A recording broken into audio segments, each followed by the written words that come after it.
Peace, butterflies. Thank you for being here in this moment. You are currently listening to the Butterfly Experience podcast with myself, Imani Aliyah, as your host. I'm honored to be trusted with your time, space, and energy on this platform, and I'm sending you all love as we join together for this episode. Before we begin, I would like to give a disclaimer that the things I express in this episode are my own opinions and experiences, and if you need help working through your mind, body, or spiritual disease, I encourage you to reach out to a professional. Thank you. Now on to the episode.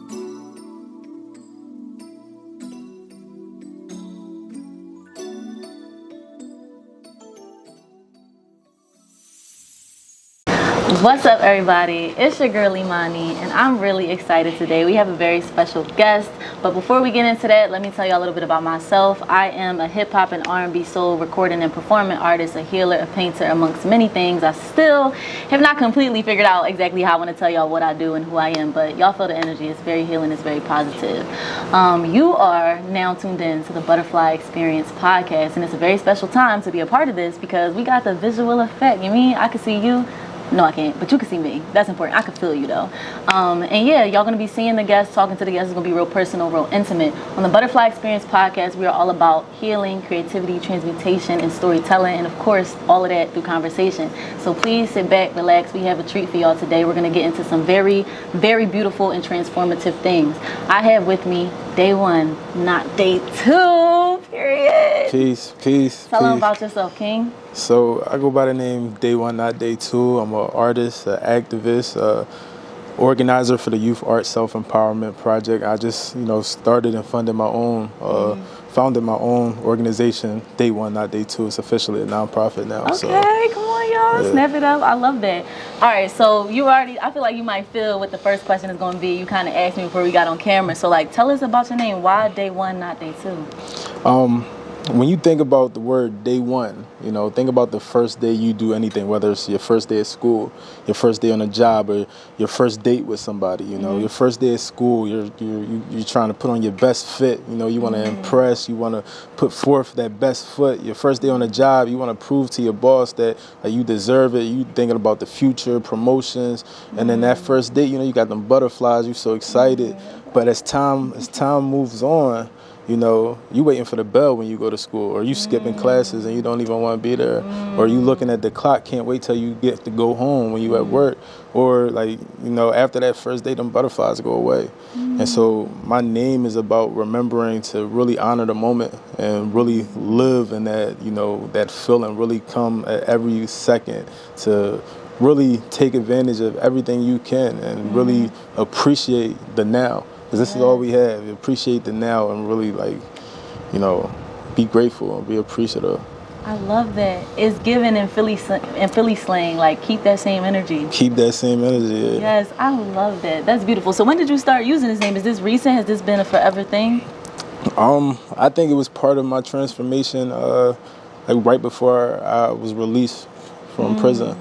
Wow, that's beautiful. So it came to you right after that? Right before. I was actually writing a song, and the song's name was Day One. And the whole song was about all of that, it had that energy in it. I'm like, wow, I really resonate with this. Wow, that's beautiful. I love that. Keep that same energy. I love how it tied into butterflies too. That's so crazy. Don't let the butterflies fly away. Keep that same energy. I love that. Okay, so you mentioned writing a song. I know that you do music. I'm already a fan. I was, had the honor of performing at one of your shows. Right. So tell me about your music journey. How did you get into that? Wow. I go all the way back to 6 years old. I was performing for my uncle's band. My uncle had a oldies type band. They used to sing covers of people's songs. He played the bass guitar, so I always grew up around that. And then one day he was like, yo, do you want to come and help us perform? I'm like 6. Wow. And so they did a birthday party or barbecue they got booked for, and then at the end he gave me the mic and I started rapping on the mic, and people started giving me dollars. I'm 6 years old. I made probably $7 or $8, but I felt like I was rich. Wow, yeah, I felt like I was rich. And so I knew from then on that this is what I wanted to do. Wow, but it's the minds. Spirit is flowing. I love that. They resonating with that. Yeah. So ever since then, it's been music. Well, I'm kind of jumping in here a little bit. So do you consider music to be healing for you personally? Yeah, music definitely has a lot to do with where I'm at today. Music changed my life, so yeah, I music love healed it. me. And you make very healing music. Like, side story, without jumping ahead too much, but when you were performing at My Father's Chains, the showcase, which was on 2222, or well 2022, but it was hella twos, y'all. It was hella balance and harmony.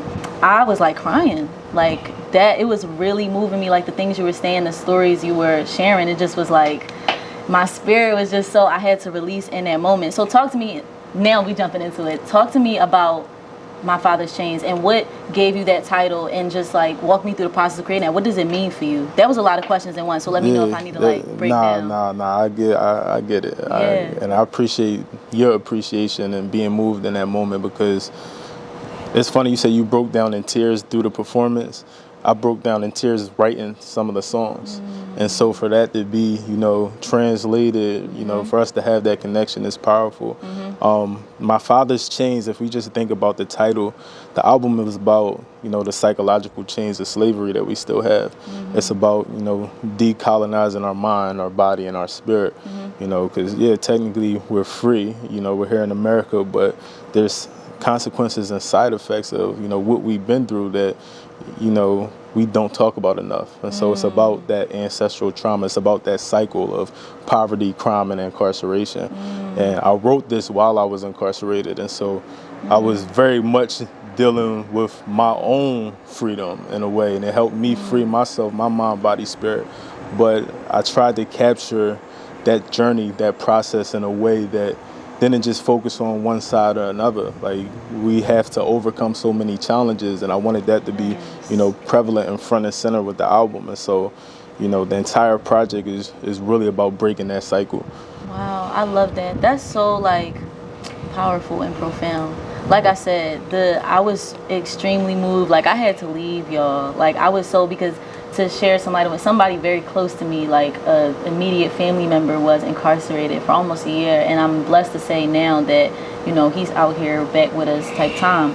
But when he was in there, it was like, it was hard, and I feel like how I dealt with it might not have been the best way, but I was doing what I could do. And just like, I feel like I wasn't always thinking of it. I wasn't always facing it. I was pushing it to the side. So like, when you were performing, it was like, nah, you had that joint right in my face. I had to think about it. I had to be moved. And that's good, because I tend to like, with stuff that's really, really painful, I tend to, whoa, we're going to deal with that another time. Like, and thinking about him, like, and it's like, mind you, the person I'm speaking on, like, he's a very funny, like, everybody know him for being funny, for doing too much, like, just all of his personality and acting on his freedom all the time, like, one of the most free-spirited people, intelligent, all of those things. So to think of him in this like box, and like the stories I was hearing, it was extremely heartbreaking. But what I and this is why, like, you are so special to me, and I really have so much gratitude for you, is because even though I wasn't necessarily acting on everything you were offering me, because I was dealing with it to the best of my ability, like the support was still there. Like, Right. You was one of the first people I thought of, like when he came home. I was like, yo, I can't wait to tell day one, not day two, you know what I'm saying? Because he's about this work, and he be out here in the streets doing things about people who are incarcerated and just about the system. And we'll get into more of like what you do around that, but it meant a lot to me, especially like having another indigenous man, another black man present who cared about the fact that I was going through that, because at the end of the day, the person who's in there is really going through it, but then the family is like going through it with them to an extent. So I just felt real understood. I felt real overstood, honestly, is what I'm trying to say. I forget what question that was leading me to, but also I wanted to say, like, the fact that you wrote that while you were incarcerated, like, that's what makes it even more powerful, because like it's y'all getting what I'm feeling and what I'm thinking while this is presently happening, and that's Right. like the magic and the feeling that's going into that. So anybody receiving it is being put in that same, like, with safety now and like healing, but being put in Right. that same, like, this is what that feels like, and this is what we doing type time. With all of that said, because that was a lot, first of all, gratitude. Like, Thank you. just so much gratitude for you, and just like how you carrying it and how you carry yourself. Talk to me about, well, first of all, talk to me about how that whole show was for you. Like, how was that experience for you? Then we're going to jump to some other stuff. The show was powerful. I feel like we were able to heal a lot of people through that Yeah. experience. Not only that, we were able to gather a community in a way that, hasn't really happened too much, especially here in Philly. you know, and to get everybody under the same roof and really talking about this. Like, you were right when you said that a lot of the times when we have painful experiences in our life, we don't want to deal with it, you know, but the fact that we gave people the space to deal with it in a safe way, but we put it in front of them. Like, you can't escape this. Yeah. And I feel like that's what we need to really, you know, overcome these barriers, because the prison industrial complex works so much because people don't want to deal with it. They don't want to have those uncomfortable conversations. And so the fact that, like, we're starting these conversations now and we're really forcing people to, you know, come to terms with what's going on.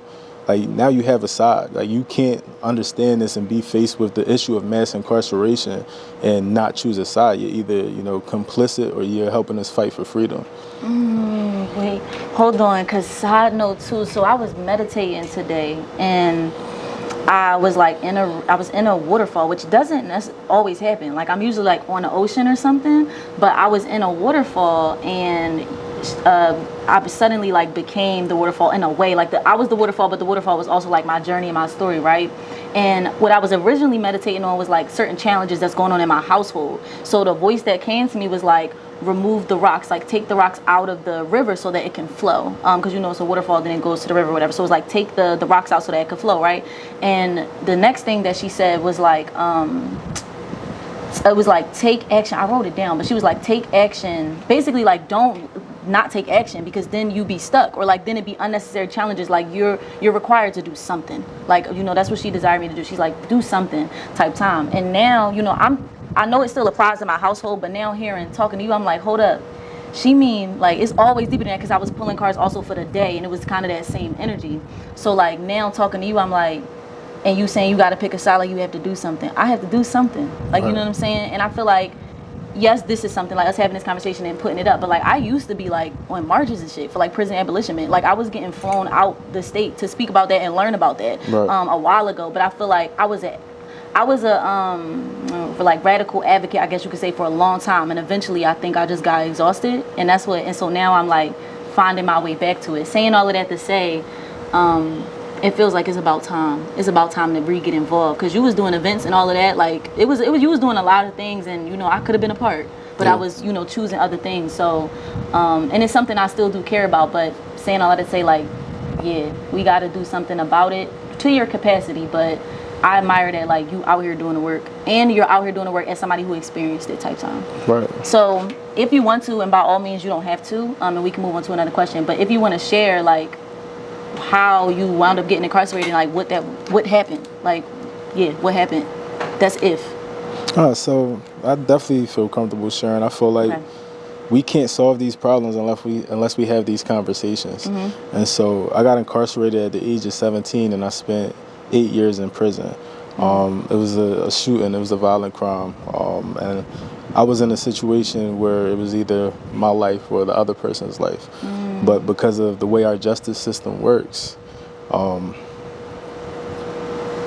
self-defense doesn't exist in Pennsylvania, you know. And so I had a decision to make. Am I going to take this case to trial and, you know, fight for my innocence in that way, or should I take this deal? At first the deal was 7 to 14 years. And when you're 17 years old and you're faced with the option of, okay, you could do 7 to 14 years right now, or you could go to trial and risk spending, you know, 20 to 40 years of your life in prison. You know, a lot of people are pleading guilty for crimes that they didn't commit. You know, a lot of people are in situations because the way the justice system is set up for us to fail. If you can't afford a lawyer, if you can't, you know, afford a private investigator, if you don't have the luxury of having a support system, you know, that trial is a lot different, you know. And so I made the decision to, you know, sit down for 7 years. It ended up turning into 8 with, you know, a lot of the things I was dealing with in prison. Because we were organizing when we were inside. I was part of the prison literacy project. We was teaching guys to get their GEDs and tutoring and working with Villanova. I went to Villanova. I was part of the public safety initiative, which is a group of lifers that are, you know, doing the same thing we're doing out here, trying to connect with the younger generation and educate them and really organize and help the community. You'd be surprised how many people that been sentenced to die in jail, how they're still on the inside working to create better lives for the very society that, you know, banished them. And so as that being part of my journey, that opened my eyes, and I came home and hit the ground running doing the work.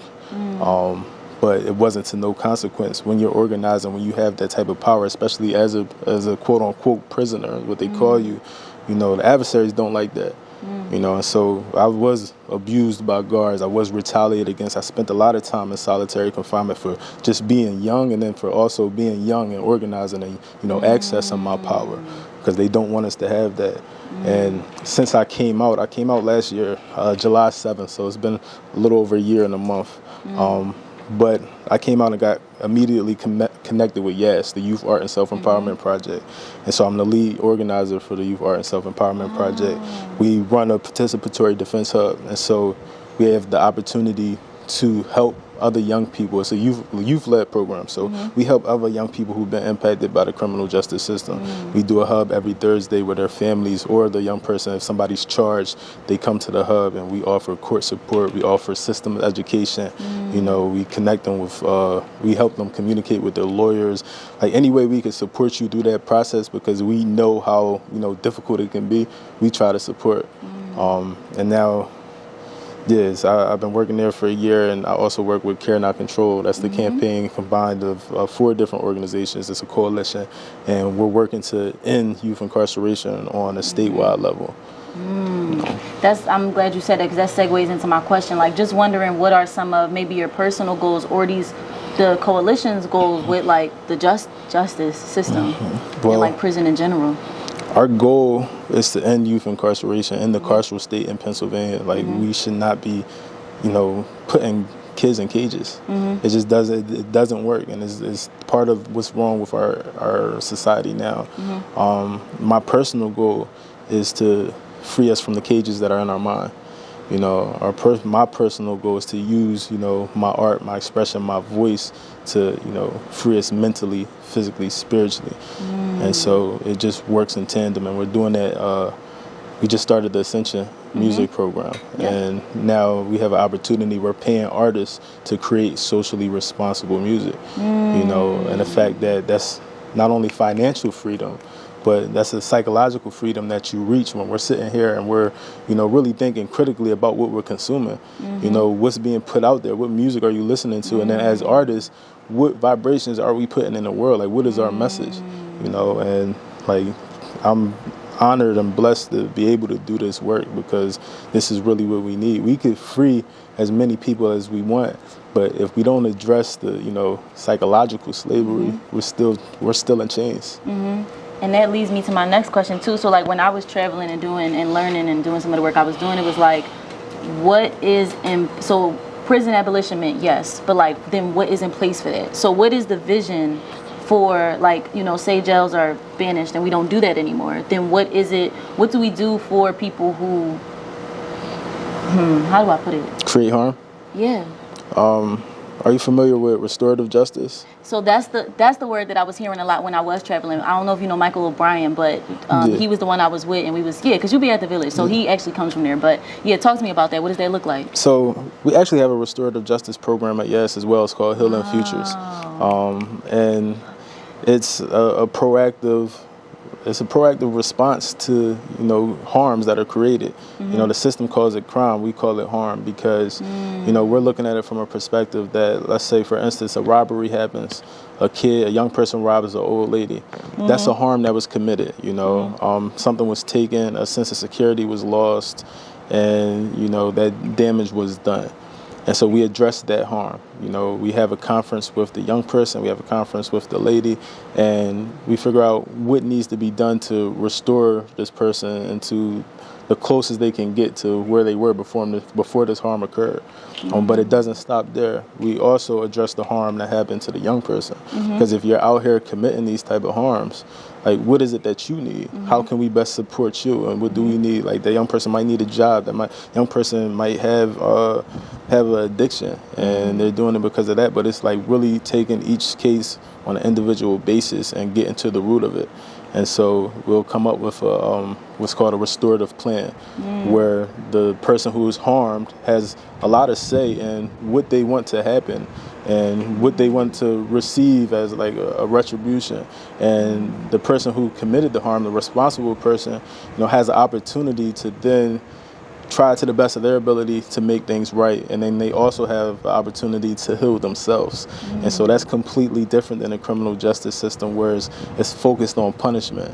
It's focused on an eye for an eye, and this system, restorative justice, is focused on restoring the community. Because regardless of what harm is done, and I don't want to minimize anything that's happened to anybody out there, but regardless of what harm is done, when you take a person out of the community, you're causing more harm. Because that person was a brother, a father, a cousin. That person meant something to somebody. You talked about how families go through it when somebody's, incarcerated. And if we look at the younger generation now, we're looking at a fatherless generation with no leaders. And so when the criminal justice system gets involved, what it's doing is creating more harm in the community. So you're responding with harm by creating more harm.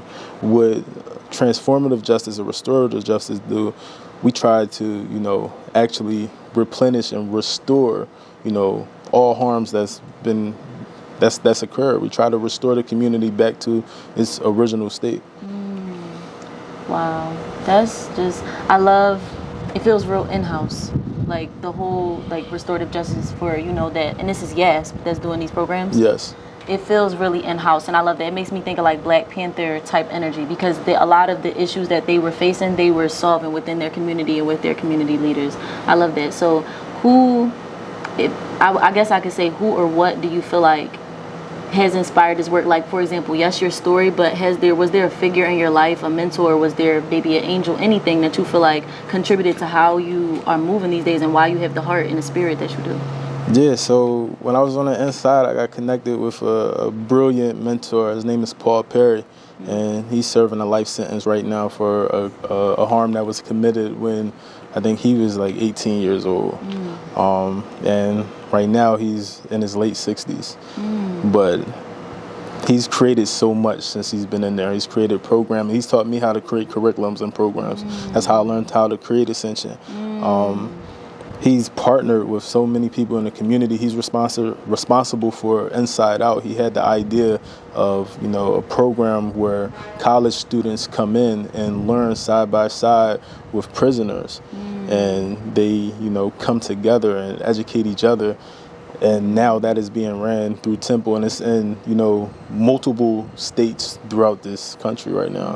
And this is an idea that happened from somebody who has a life sentence in prison beyond bars. He has multiple degrees and has accomplished so much. And I remember just talking to him and listening to him talk and taking in everything that he's done and accomplished, and realizing like, wow, all this was accomplished without quote unquote freedom. And so imagine what we can accomplish with this freedom that we have. Imagine what we can accomplish if, we don't take for granted, the blessings that God has given us.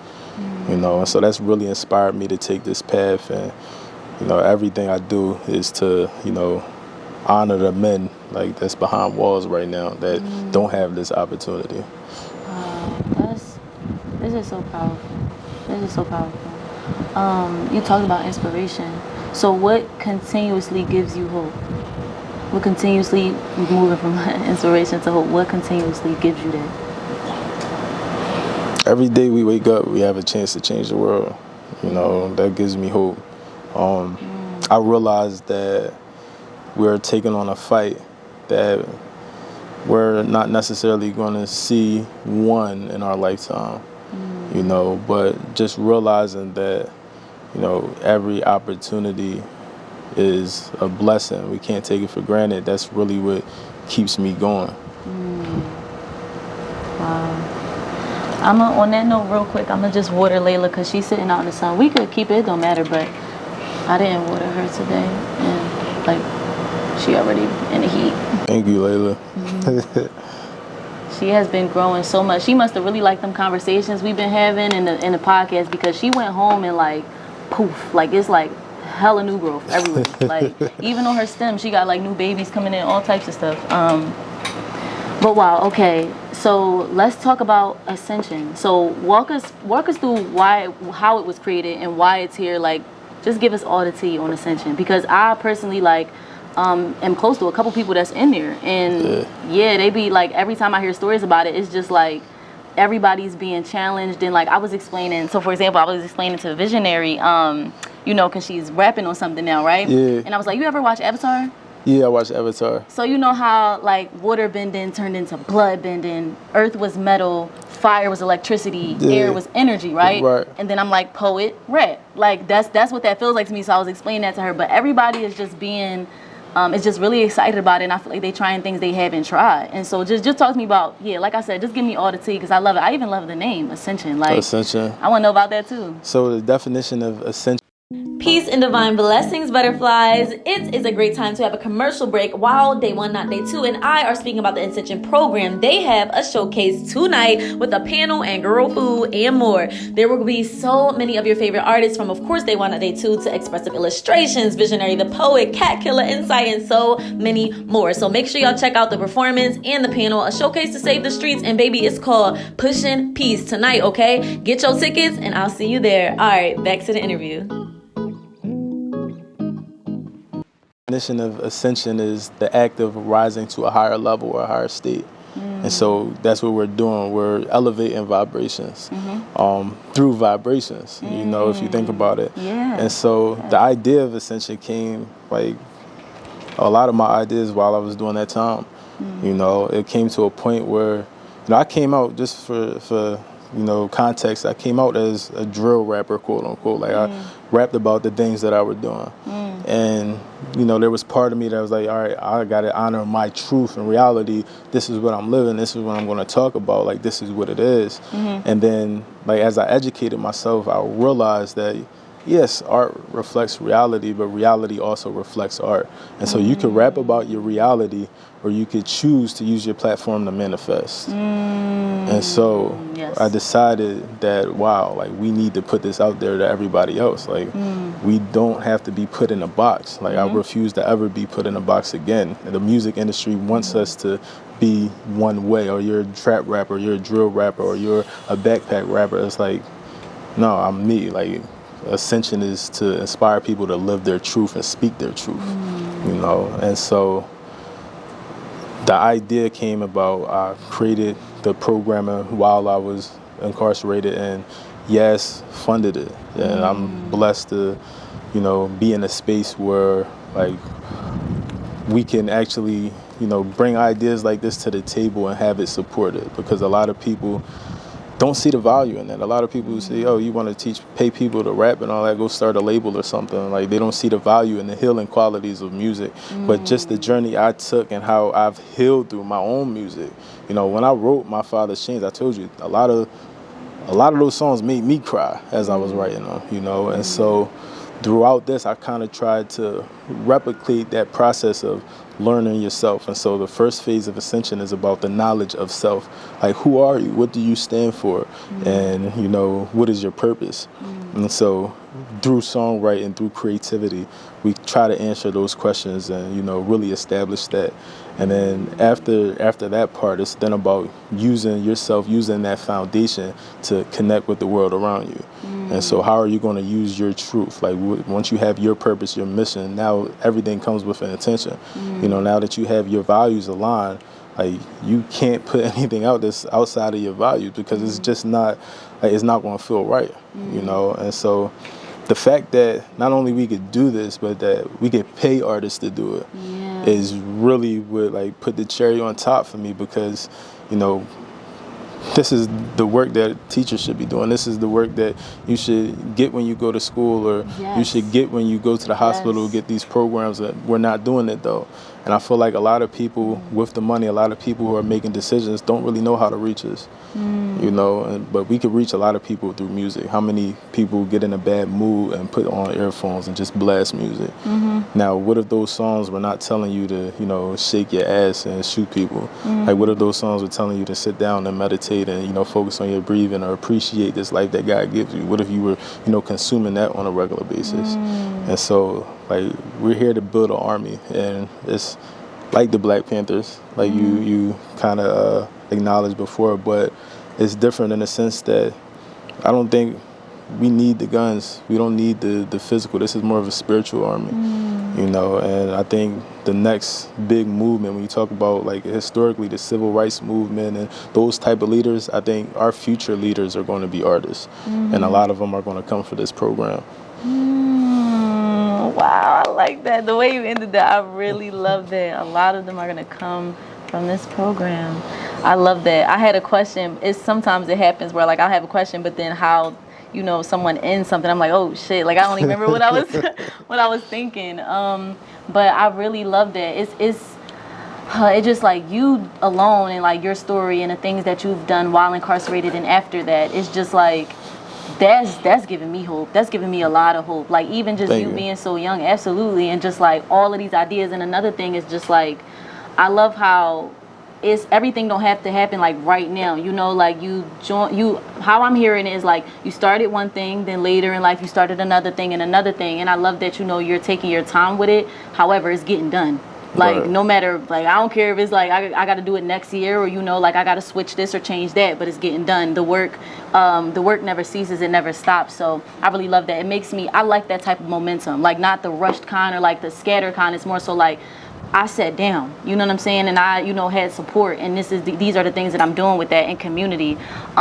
Speaking of community, as you're speaking, it's like it makes so much sense why divide and conquer is a thing that, you know, I'll say they use, because it's just like when we come together, like y'all really can't fuck with us, like y'all really can't do much of it. And we also don't even handle challenges in the same way. Like when you have support and you have people around you and also tools in your tool basket to help you maneuver your mental wellness, your physical body, spirit, all of that, you know, wellness, you just move a little different. Like you move a little different. It becomes a very unstoppable feeling, and I really like that. I know that this conversation alone, and, you know, even everything you do beyond this is just like empowering a lot of people. So I really love that.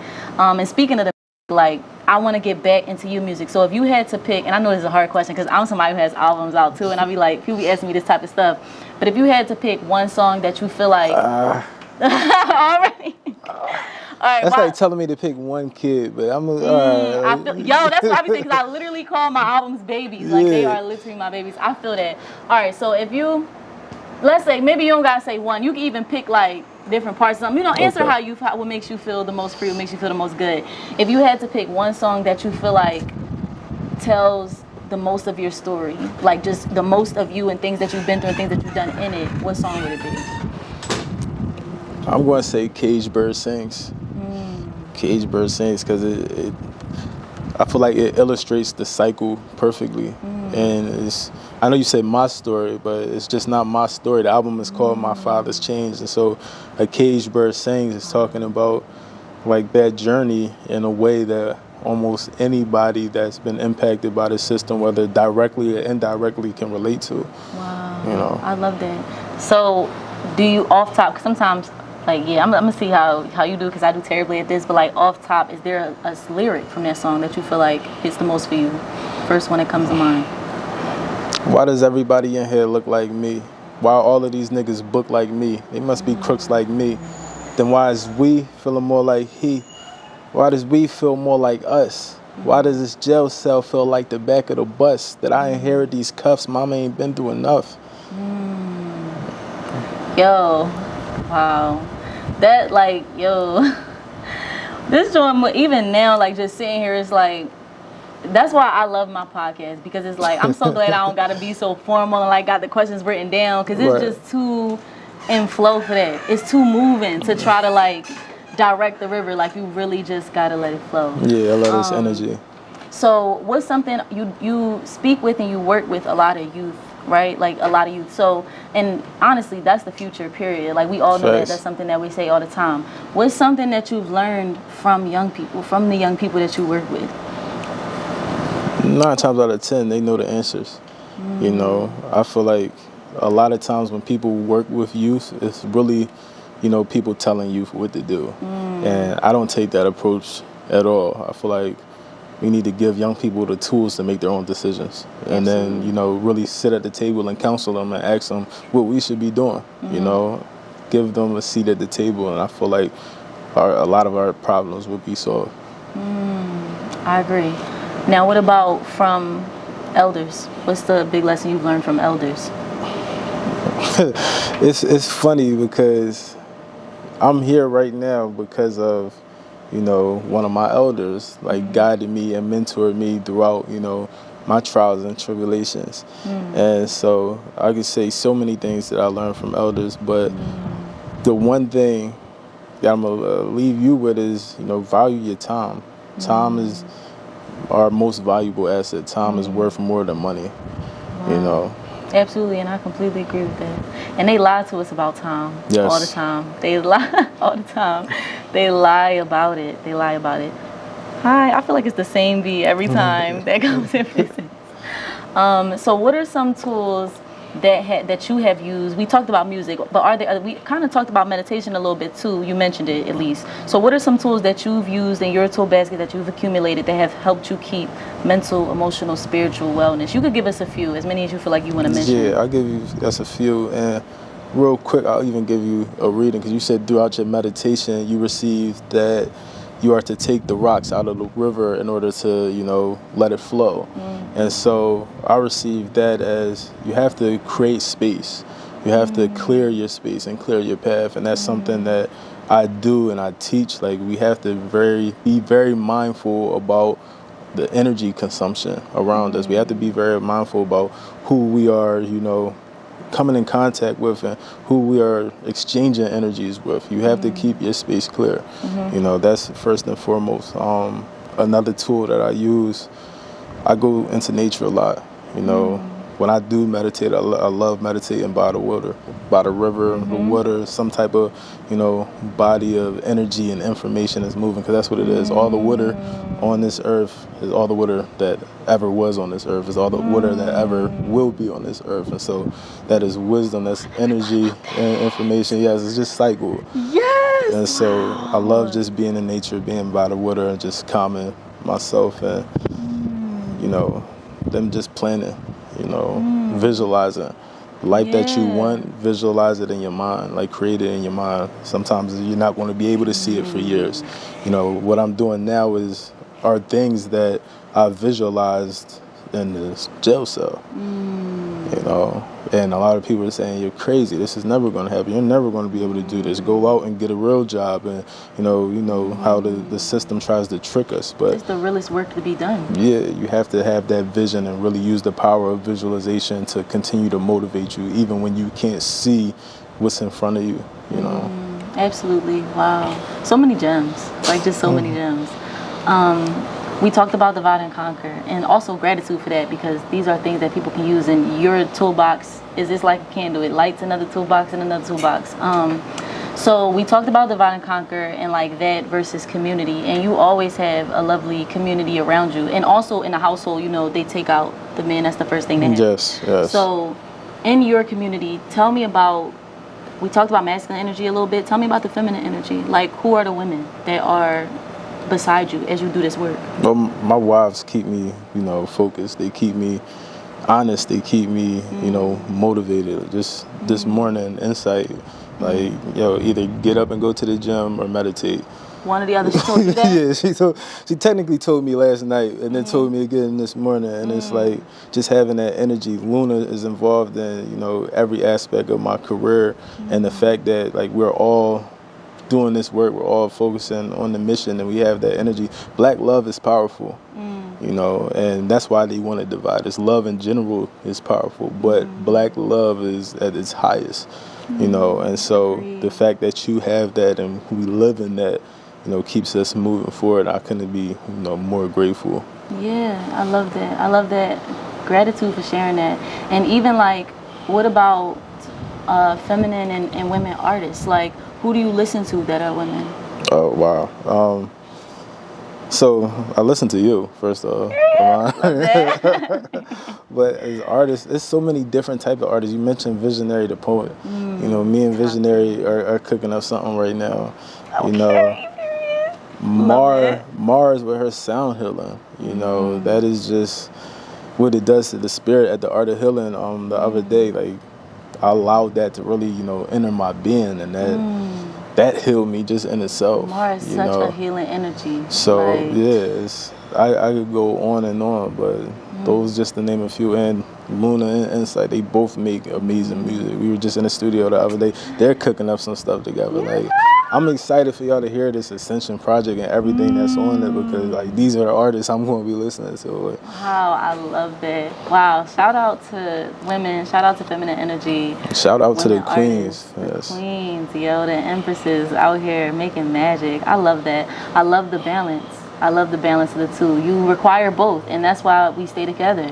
And it takes a village. It takes a village. They say it takes a village to raise a kid, but it honestly takes a village to do a lot of magnificent things. Like, we shouldn't have to do these amazing, miraculous, huge things by ourselves. You know, I don't feel like it's meant that way. Of course, there's things you're personally meant to carry out. We have our personal purposes, but I believe Source puts in your life who's meant to be in your life to help bring those things to fruition, because Source knows no separation. Like, that's not what that was. It was, you know, we together, like all of my creations are of me. We're of, you know, each other. We're one type time. So community is a big thing. What is some advice you would give your younger self? Like before incarceration, before all of that, like I'm talking maybe like 6-year-old you that was up there, you know, making your money. What's some advice you would give?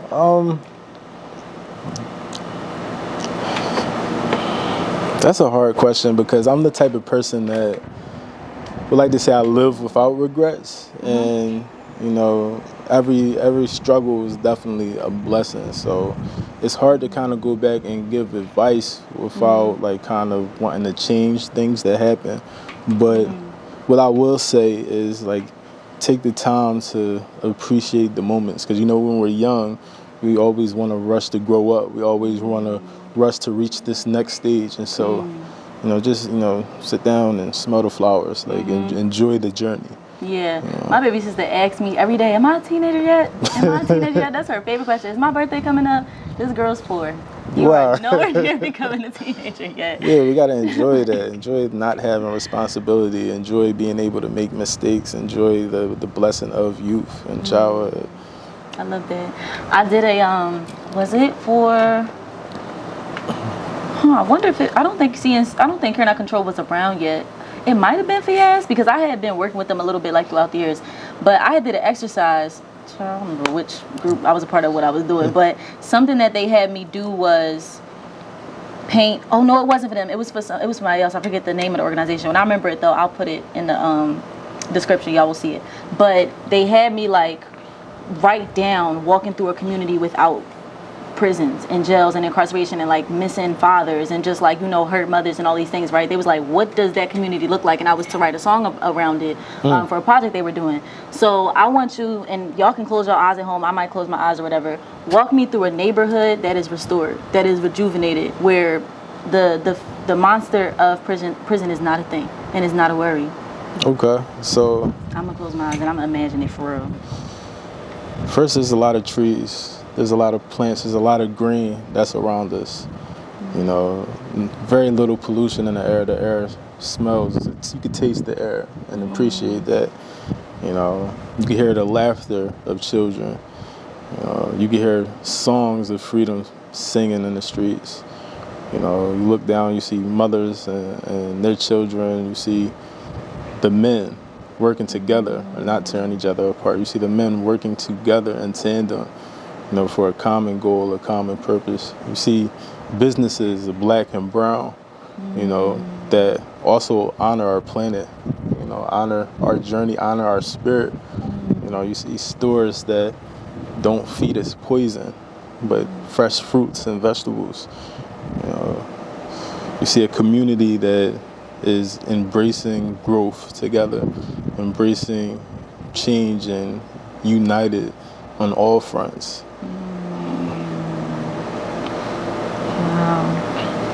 Can I open my eyes now? Yes, we go open your eyes. I love that. I was really there. That moment, yeah, I was manifesting that. I love that, Ashe. That was beautiful.